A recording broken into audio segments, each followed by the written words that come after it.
Honestly, I haven't been able to make one of these videos in a while, but I am so excited to bring another What Sold Your Way starting right now.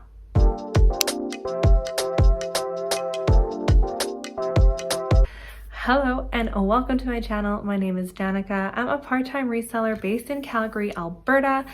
I sell on Poshmark Canada, Poshmark US. Things are picking up on eBay. I haven't had a sale on Whatnot in who knows how long. I'm cross-listing to Etsy. I'm just trying all the things right now. But today's video, like I said, is a what sold. These are the items that have sold in the last, I would say, week or so. I used to do weekly what sold videos when things were going well. Not that things aren't going well, but it's just slower for me right now, which is fine. So, I mean, I'm really happy with these sales. There are some blockbuster sales in this video, so make sure you stay until the very end to see my best sales of the last week. I will be adding screenshots up here so that you can see the item, and we'll talk about it for a little bit, and let's dive right in. So instead of going day by day, I'll be taking you from Poshmark Canada to Poshmark US and then eBay. So on Poshmark Canada, the first sale for this video is this Sadie and Sage striped top. I got this like probably almost a year ago. I thought it was the cutest top ever. I just really like the style of the stripes, and then it had like little buttons on the side, and the material was just like very airy and breezy, and no one wanted it. I should have probably modeled it for Poshmark because it didn't look that good on the hanger, but lessons were learned. After fees and everything, I made $20. It's another item out of the house and making room for something better. Next are these UGG riding boots. These I actually did get at the bins, so I paid $1 for them. They were so cute and like so warm.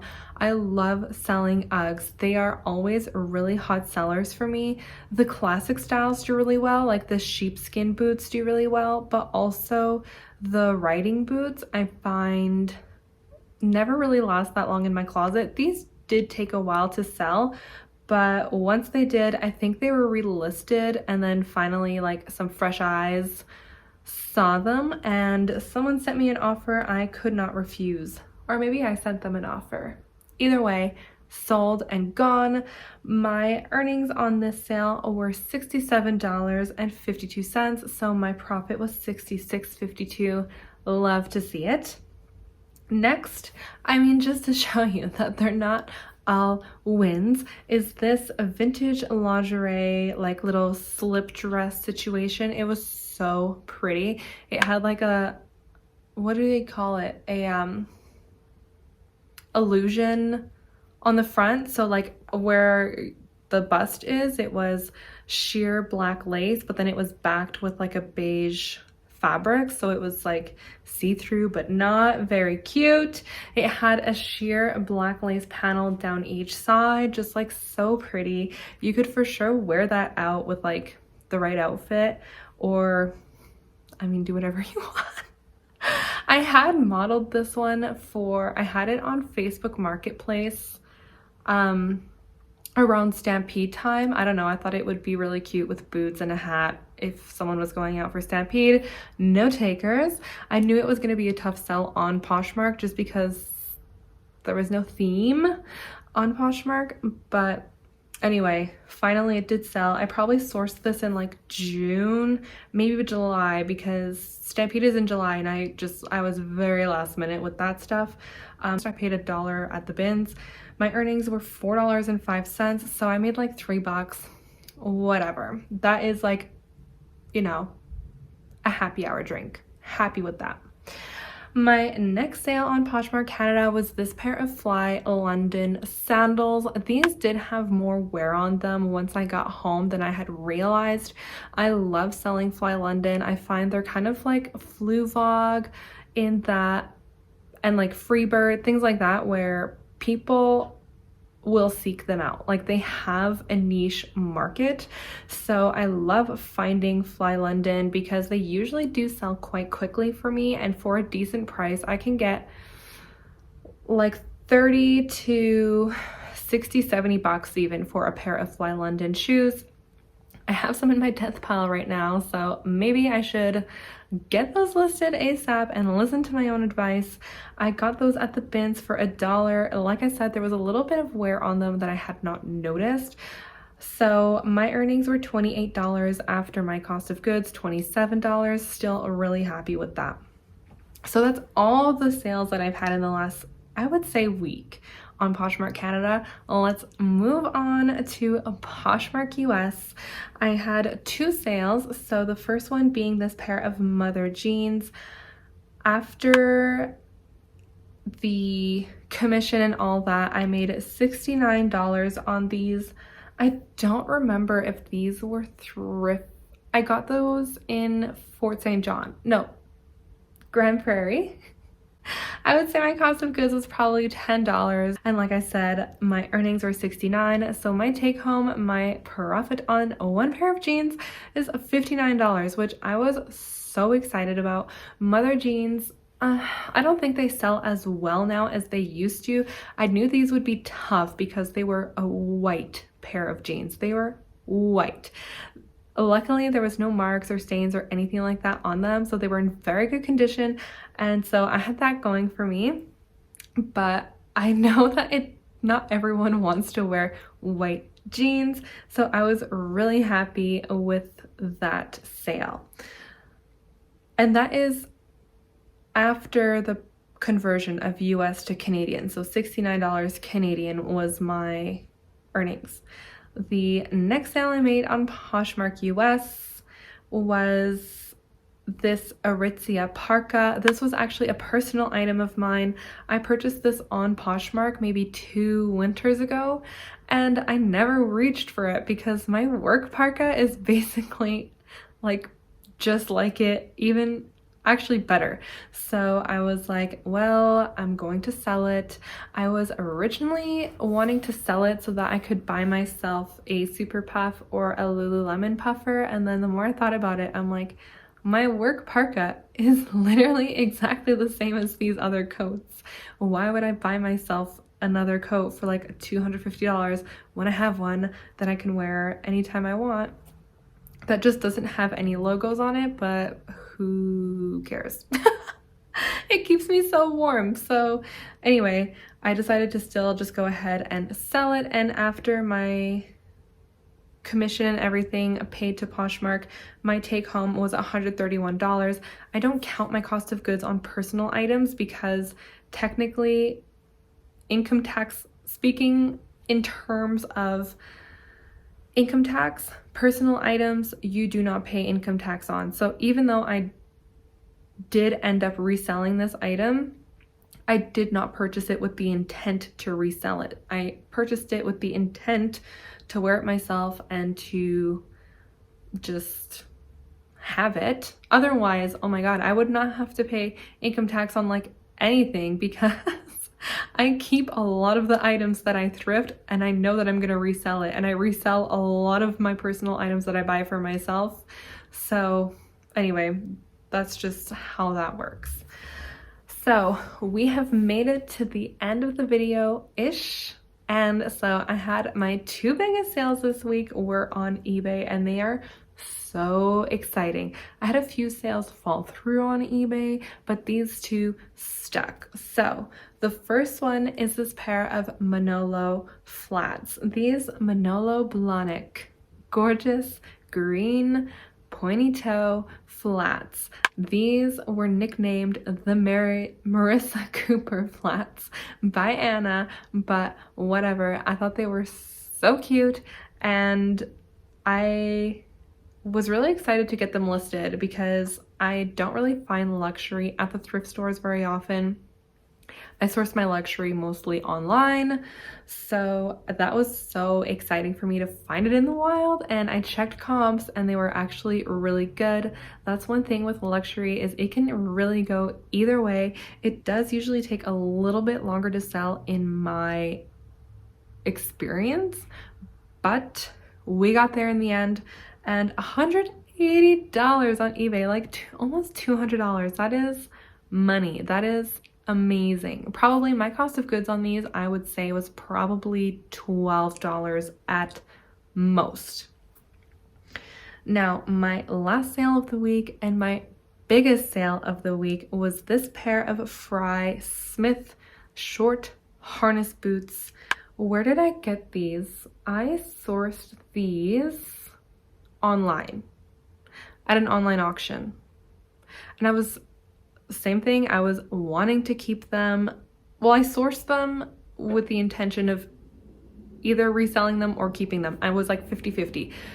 I sourced them because they were my size, and I was like, okay, if I like how they look on me, I'll keep them, but if not, I will list them. And I liked them, but this happens often too, where I will check comps and I'm like, I would be stupid not to sell these. Like, why would I keep these? I will probably never wear them, even though they are so nice and so pretty and very well made, but I would rather have this money in my bank account. Okay, so I did pay up for these more than I realized. I paid $34.91. So that to me is like paying up. That is a chunk of cash. That is an investment. If you watched my yearly recap, I will link it up here, but I kind of talk about my different sourcing strategies for the year, one of them being these online auctions and trying to make like smarter decisions, paying up for things, but also paying up smartly. So I paid $34.91 for these, and normally that's a lot of money, especially when I usually source the most at the bins, which is 75 cents to $1 an item. 34 whatever, I could have bought 34 items, but those 34 items might not have sold for as much as this pair of boots. So this pair of boots sold on eBay for $200, which is great. I will take that any day. Fry boots can be hit or miss. I am very glad that my two biggest sales of the week were on eBay because the commission structure on eBay is more favorable. There's less commission on eBay. So I was really happy about that. I am honestly starting to cross-list equally across Poshmark Canada, Poshmark US, and eBay. Everything that I'm listing on Poshmark, I am now cross-listing to eBay. The eBay algorithm, I think, is more reliable than the Poshmark algorithm. The eBay algorithm is like, if you're consistent, you will be rewarded. The Poshmark algorithm is like, if you're consistent, maybe. So I really am enjoying selling more on eBay. I mean, selling more. I only made 2 sales, but my sales on eBay were 2 sales on eBay were more than 6 sales on Poshmark. So, I mean, I will take it any day. So that's very exciting for me. This just shows me that I need to be putting my energy more into eBay. Basically, the theme of this video is I will probably be putting more energy towards eBay than Poshmark. There are still things that scare me about eBay, such as like I don't accept returns and I charge for shipping, and I am also on ebay.ca, and every couple months, not every couple months, maybe every 6 months, I get the itch to cross-list everything to ebay.com. So maybe I could just do an experiment and cross-list everything to ebay.com as well as .ca and just see what happens. Doing cross-border shipping, I'm lucky that I'm able to do it, but it is a pain in the butt sometimes, and I procrastinate doing my cross-border shipping when I have Poshmark US sales, so I can only imagine what it would be like if I had eBay sales to go with it. But honestly, maybe I will start cross-listing tonight. Who knows? I have 1,000 other things to do, but right now I'm like, I should do it. I should do it. The shipping in the US is what kind of freaks me out because I don't know like the priority, the first class, all that stuff. I don't know how it works, but I'm sure I could figure it out. Like, I'm not stupid. I'm sure I could, you know, just Google it, or yeah, I don't know. We'll see. So now that this video has gone completely off the rails, let's bring it back. And I think this is probably going to be the last What's Sold of the year, but maybe next year I can start being a little bit more consistent with them. Hopefully once I'm listing more and being more consistent with that and sending offers and all that kind of stuff, I will start making more sales and I will be able to bring you more What's Sold videos. That is probably my favorite kind of video to make for YouTube, is What's Sold. I think that is the most like useful information to have as a reseller. You could watch old What's Sold videos, but those will be so irrelevant because what sells changes so quickly, and if you don't keep up, like, everything will be stale. So I'm actually already almost thinking about starting to source for summer, which is crazy because it's December, but I was in the thrift store the other day and I was like, I should probably start looking at sourcing for spring and summer. That is where I'm thinking right now. So with that being said, I have some stuff to do. I'm on call tomorrow for 5 days, so I have to like run around and make sure that everything is ready for me to leave if I do get called. But I just really wanted to get this video recorded before I leave so that I can have it uploaded for you guys, so you can have an idea of what's been selling for me recently. And again, hopefully I can get a little bit more of these going soon in the near future. And again, thank you for watching. I really appreciate it. I am so close to being monetized, like so close. So every view, every thumbs up, every like subscribe, everything just means so much to me right now because I just am working so hard on my channel. I hope that you guys have noticed. I hope that you're seeing changes that I'm making, and I hope that you like them. So I will see you next time. Bye.